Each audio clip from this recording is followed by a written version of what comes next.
want to just take the debate a little bit broader than Cambridge and point out a new book which has just been produced by the called Dead Aid. And I wondered if you had any sympathy for her argument, which is that the aid which has been given in huge amounts, billions of money since the Second World War, has been an unmitigated disaster and should be stopped.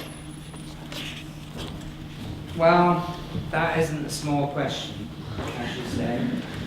And you know, I would say that the net income transfer between poor regions and the Western world has been in favour of the Western world since the 70s.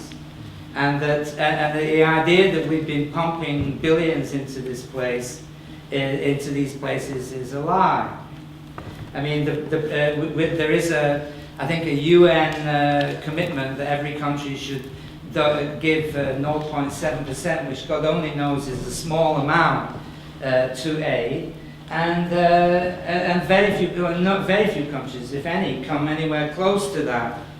And then, as we all know, that the aid that goes out, it often serves national interests more than the people. In other words, if some Canadian manufacturer of irrigation pumps has the right ear in Ottawa, then Mali gets irrigation pumps, even if what they really need is support for dry upland rice cultivation.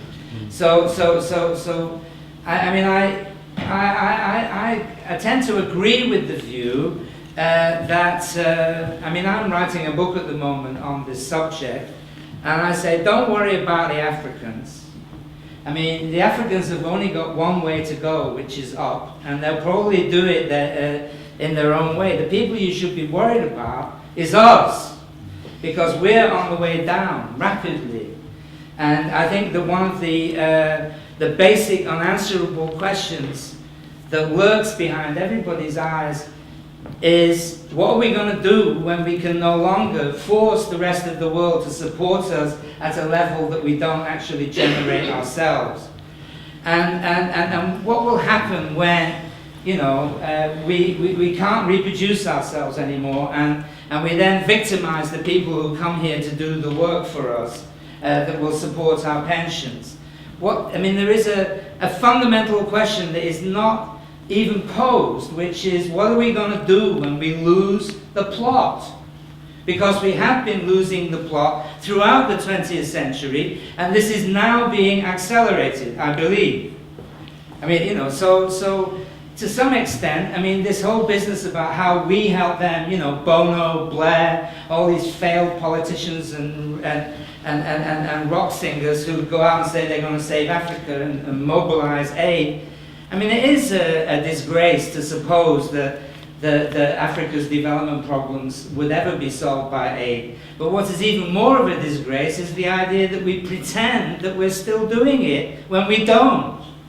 I mean, we don't really plow money into the development of these economies. So I'm torn between supporting the notion of real aid, because I believe there was a period of constructive international development after the war.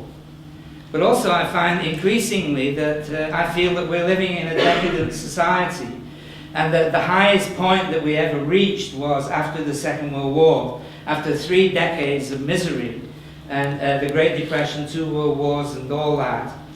And you know, humanity, at least the Western societies, managed, you know, for a few years to think about building the world on a different set of principles after 1945, which I think, you know, we have a lot to learn from, because the society that we live in is degenerated quite a long way from that. My parents' generation, who pumped the money into the infrastructure that supported me in my mobile career, who fought the war, defeated fascism, and started building genuine social democracy, their vision of the world has been lost for decades.